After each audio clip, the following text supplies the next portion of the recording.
This is how birds nest in homes.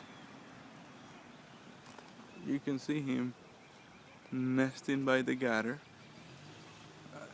therefore creating a little bit of a problem for the homeowners, and they are in about 3 or 4 places around this house.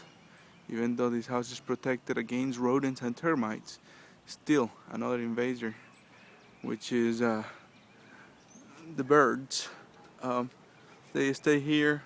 Some will cause damage, some of them don't, but most of the time we remove them and put hot glue on top of the gutter to prevent them from nesting any longer.